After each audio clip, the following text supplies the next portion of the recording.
मानवी को आवाज देते हुए रमेश जैसे ही घर में दाखिल हुआ, सुमिता को वहां बैठा देख उसके होश उड़ गए थे। सुमिता माँ और बाबूजी के साथ बैठकर ऐसे बातें कर रही थी मानो कब से उन्हें जानती हो। रमेश की आंखें मानवी को ढूंढ रही थी। मानवी वहां नजर नहीं आ रही थी। रमेश ने गुस्से से सुमिता को पूछा, तुम यहाँ कैसे? यहाँ का पता तुम्हें किसने बताया? सुमिता ने कहा, बहुत दिन हुए आप मेरा फ़ोन नहीं उठा रहे थे।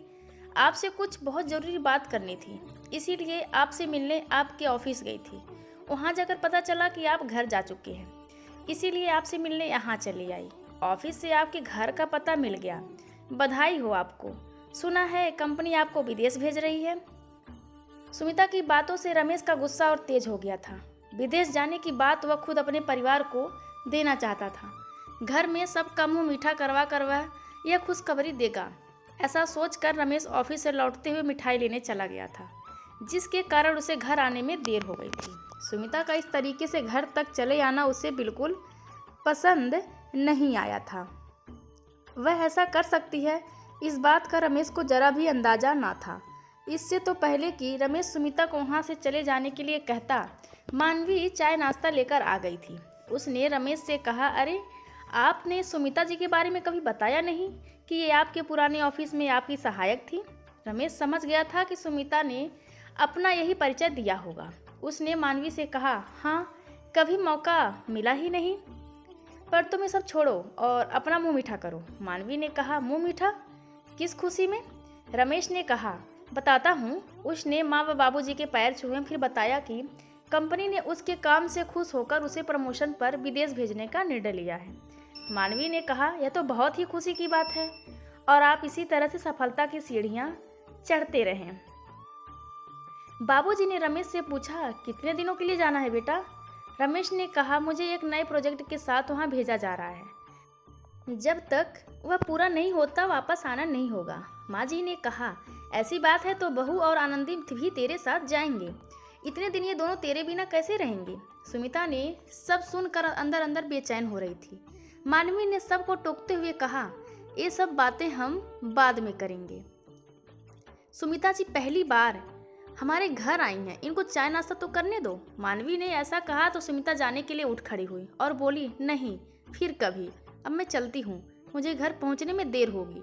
मानवी ने सुमिता का हाथ पकड़कर उसे वापस बैठा दिया और कहा, आप पहली बार हमारे घर आई हैं, मैं बिना कुछ खाए पिए आपको जाने नहीं दूंगी। चिंता मत करिए, रमेश आपको घर छोड़ आएंगे। चाय नाश्ता होने के बाद मानवी के कहने पर रमेश सुमिता को छोड़ने चला गया था। सुमिता के जाते ही माँ जी ने मानवी से कहा, बहू मुझे यह सुमिता कुछ ठीक नहीं लगी, देखा नहीं तुमने रमेश से कैसे बातें कर रही थी? मानवी ने हंसते हुए कहा, अरे नहीं माँ जी, मुझे तो ऐसा कुछ नजर नहीं आया।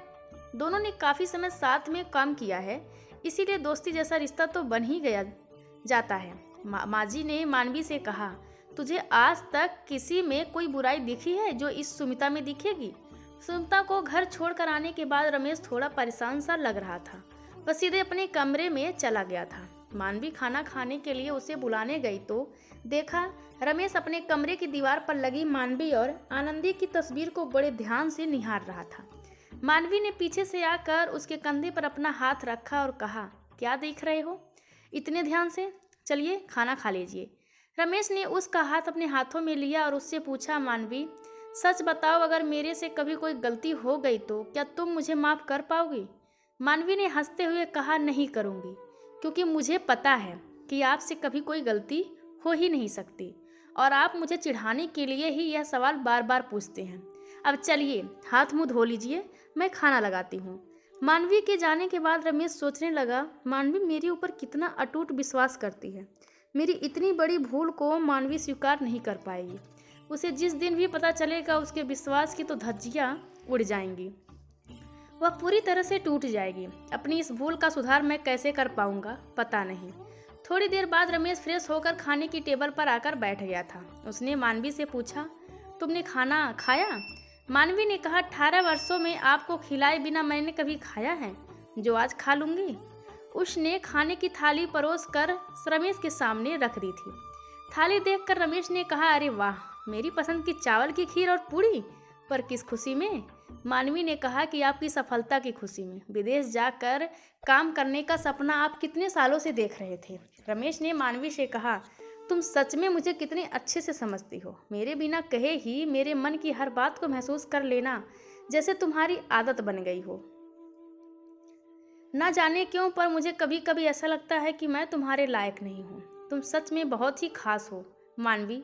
तुमने ना सही माने में मेरी ज़िंदगी को रोशन किया है। कितनी बातों के लिए तुम्हारा शुक्रिया अदा करूँ।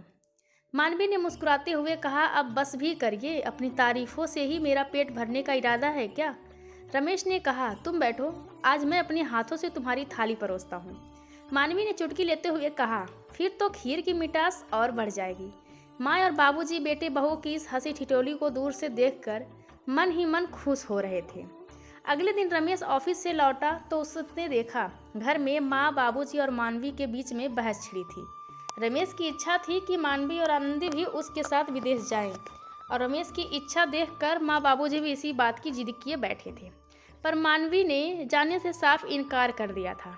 रमेश ने प्रस्ताव रखा था कि माँ बाबूजी के लिए फुल टाइम केयर टेकर रख देंगे। माँ बाबूजी को भी इस बात से कोई ऐतराज न था, पर मानवी ने इस बात का पूरा विरोध करते हुए रमेश से कहा था कि इस उम्र में माँ बाबूजी की जिम्मेदारी मैं किसी औरों के हाथों में नहीं सौंप सकती। बाबूजी की तबीयत अक्सर ऊपर नीचे होती रहती है। आनंदी की पढ़ाई भी बीच में छोड़कर जाना सही नहीं है, और आपके वापस लौटने का कोई समय निर्धारित नहीं है, इसलिए आप अपने जाने की तैयारी कीजिए। मैं और आनंदी यहीं रहेंगे माँ बाबूजी के साथ, और अब इस बारे में कोई चर्चा नहीं होगी। ऐसा कहकर मानवी ने सबको चुप करवा दिया था। माँ बाबूजी मन ही मन सोचकर खुश हो रहे थे कि आज के ज़माने में मानवी की जैसी बहू मिलना उनके किसी अच्छे कर्म का ही फल होगा। रमेश के जाने का समय नज़दीक आ रहा था। मानवी उसके जाने की तैयारी में ही जुटी थी। रमेश के साथ रखने के लिए उसने बहुत सा नाश्ता घर पर ही बनाकर तैयार कर दिया था, और बार बार रमेश से कह रही थी, मुझे तो आपने खाने पीने की चिंता लगी रहेगी। देखते ही देखते रमेश के जाने का दिन भी आ गया था। रमेश ने बाबूजी का आशीर्वाद लिया, आनंदी को गले से लगाया और मानवी से अपना और सबका ख्याल रखने के लिए कहा, और उसकी चिंता न करने की हिदायत भी दी। रमेश के जाने के बाद घर का माहौल एकदम शांत हो चुका था। आनंदी भी मुंह उतार के बैठी थी। माँ बाबूजी का मन भी बहुत उदास था। बुढ़ापे में बेटे को खुद से दूर करना किसी भी माता पिता के लिए दिल पर पत्थर रखने जैसा होता है। दुख तो मानवी को भी था। शादी के इतने सालों में यह पहला अवसर था जब वह रमेश से इतने समय के लिए दूर हुई थी। माँ बाबूजी का सोचकर उसने रमेश के साथ जाने से इनकार तो कर दिया था, पर अपनी पीड़ा वह किसी से कह भी नहीं सकती थी। घर का माहौल ठीक करने के लिए मानवी ने ऐलान कर दिया था कि आज रात को डिनर के बाद हम सब आइसक्रीम खाने बाहर जाएंगे। कोई बहाना नहीं बनाएगा। रात को बाहर आने के बाद सबका मूड थोड़ा ठीक हो गया था। अगले दिन रमेश का फ़ोन भी आ गया था कि वह खैरियत से पहुंच गया है। माँ बाबूजी को तसल्ली हो गई थी। रमेश के जाने के लगभग 2 महीने बाद अचानक एक दिन मानवी को एक फ़ोन आया, और वह किसी को बिना कुछ बताए भागती हुई घर से निकल गई थी। मानवी को घर से गए काफ़ी समय बीत चुका था। बाबूजी दरवाजे पर ही कुर्सी डालकर बैठ गए थे और उसकी राह देख रहे थे। लगभग 3 घंटे बाद अचानक एक टैक्सी घर के सामने आकर रुकी। मानवी घर आ चुकी थी। बाबूजी ने उसके अंदर आने की भी प्रतीक्षा नहीं की थी और उससे पूछा, कहाँ चली गई थी? बेटा, चिंता के कारण तेरी सास का बुरा हाल है, सब ठीक तो है ना? सब ठीक है बाबूजी। मानवी बहुत संक्षिप्त ही जवाब देकर सीधे अपने कमरे में चली गई। रात के खाने के बाद उसने माँ जी से कहा, कल मुझे किसी काम से बाहर जाना पड़ेगा, थोड़ा समय लग सकता है। मैं खाना बना कर जाऊंगी, आप लोग खा लेना। आनंदी को भी मैंने समझा दिया है। इतना बोलकर वह अपने कमरे में जाने लगी तो माँ जी ने उसका हाथ पकड़कर उसे रोक लिया और अपने पास बैठाकर उससे बोली, क्या बात है बेटा, ऐसी कौन सी परेशानी है जिसने तेरे चेहरे का रंग उड़ा दिया है? सुबह भी तूने कुछ नहीं बताया।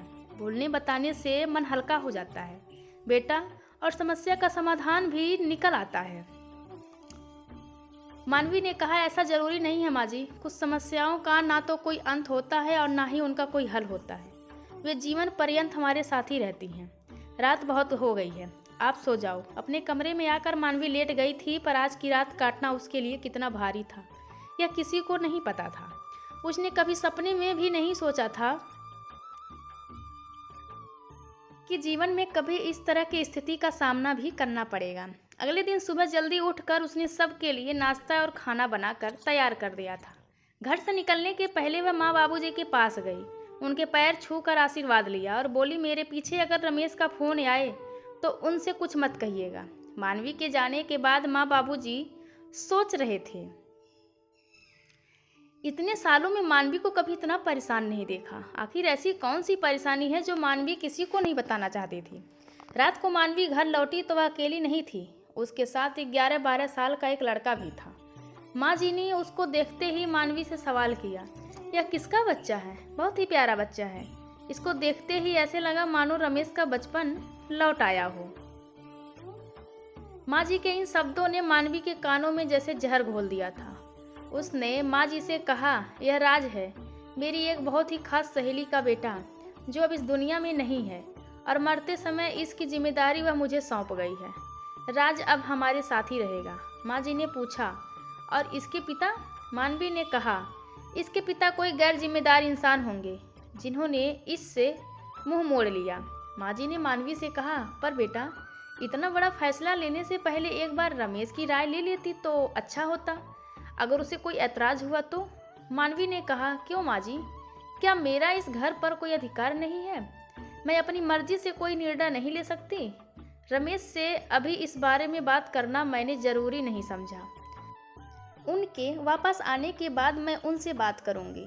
मानवी ने बात जारी रखी, अगर आपको और बाबूजी को राज के यहाँ रहने से कोई ऐतराज हो तो कह दीजिए। माँ जी ने मानवी से कहा, कैसी बात कर रही है बेटा, हमें पता है कि तू कभी कोई गलत फैसला नहीं लेगी। मानवी ने राज का दाखिला आनंदी के स्कूल में ही करवा दिया था। राज के आने से घर का वातावरण बदल चुका था। माँ और बाबूजी का समय दोनों बच्चों के साथ बहुत अच्छा गुजर रहा था। बाबूजी की तबीयत में भी काफ़ी सुधार आ गया था, लेकिन इस सब के बीच में मानवी की खामोशी दिनों दिन बढ़ती ही जा रही थी।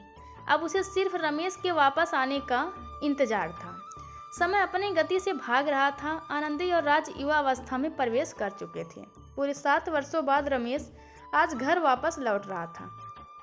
माँ और बाबूजी की खुशी का ठिकाना ना था। आनंदी भी अपने पिता से मिलने के लिए उतावली थी, लेकिन मानवी के चेहरे पर उत्साह और खुशी की जगह अनगिनत सवालों की छाप थी। पिता के इंतजार में बैठे आनंदी दरवाजे की घंटी बजते ही झट से उठकर दरवाजा खोलने के लिए भागते ही वाली थी कि मानवी ने उसे रोक लिया और कहा, तुम अपने कमरे में जाओ और जब तक मैं ना बुलाऊं तुम और राज बाहर मत आना।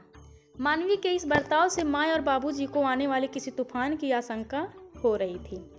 मानवी ने जाकर दरवाज़ा खोला तो सामने रमेश को खड़ा देखकर उसकी आंखों में गुस्से का उबाल आ गया था, पर उसने खुद को संभाल लिया था।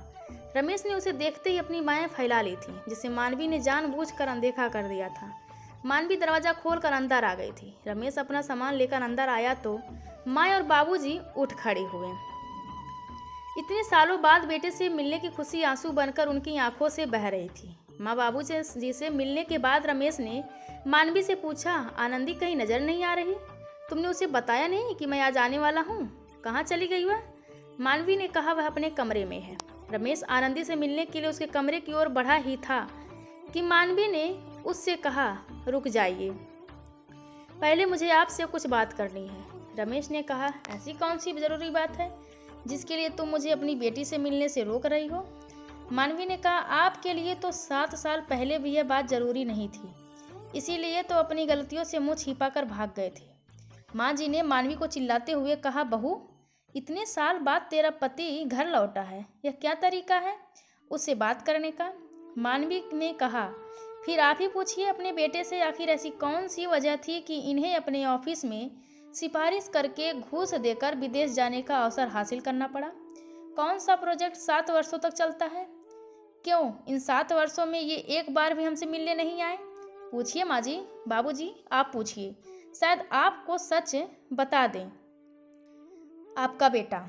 मानवी ने आज सारी मर्यादा को किनारे कर दिया था। उसने माँ बाबूजी से कहा, आपका बेटा अपनी काबिलियत पर विदेश नहीं गया था, अपनी गलती से पीछा छुड़ाने के लिए गया था, और उस गलती का नाम है सुमिता। मानवी ने माँ जी से कहा, उस दिन जो फ़ोन आया था और मैं आप लोगों को बिना कुछ बताए घर से चली गई थी, वह सुमिता का ही फ़ोन था। अस्पताल में कैंसर से जैसी गंभीर बीमारी से जूझ रही अपने बेटी की फिक्र ने उसे मजबूर कर दिया था मुझे फ़ोन करके बुलाने के लिए। मरने के पहले उसने रमेश और अपने रिश्ते की सारी सच्चाई बताई मुझे और मुझसे माफ़ी भी मांगी। और उसी ने मुझे बताया कि कैसे रमेश ने अपने ऑफिस के एक सहयोगी को मिलने वाला विदेश जाने का अवसर पैसे खिलाकर अपने नाम करवा लिया था। मेरे सामने गिड़गिड़ाते हुए उसने अपनी आखिरी इच्छा रखी थी कि राज को उसके पिता का नाम और साथ मिल जाए। राज मेरी किसी सहेली का बेटा नहीं है, वह रमेश और सुमिता के रिश्ते की निशानी है। आपको याद है माँ जी, राज को पहली बार देखकर आपने क्या कहा था? राज को देखकर आपको रमेश का बचपन याद आ गया। आपके वो शब्द हर पल मेरे कानों में गूंजते रहते हैं। पिछले 7 वर्षों से जिस दर्द और पीड़ा से मैं गुजरी हूँ, उसकी चुभन सिर्फ मैंने महसूस किया है। मैं खुद जलती रही, पर आपके और बाबूजी की नज़रों में मैंने रमेश को गिरने नहीं दिया। आनंदी के लिए उसके पिता का मान सम्मान कम होने नहीं दिया। माँ और बाबूजी यह सब सुनकर मानवी के दर्द को महसूस करने की कोशिश कर रहे थे। रमेश एक अपराधी की तरह निशब्द होकर मानवी के सामने बेबस खड़ा था। मानवी आनंदी और राज को उनके पिता से मिलवाने के लिए बुलाने जा रही थी और सोच रही थी कि शादी के बाद विदाई के वक्त माँ ने यह तो समझाया था कि जीवन संगनी का सफ़र बहुत कठिन होता है, पर यह बताना भूल गए कि इस सफ़र में धोखे भी मिलेंगे और जहर के घूंट भी पीने पड़ेंगे।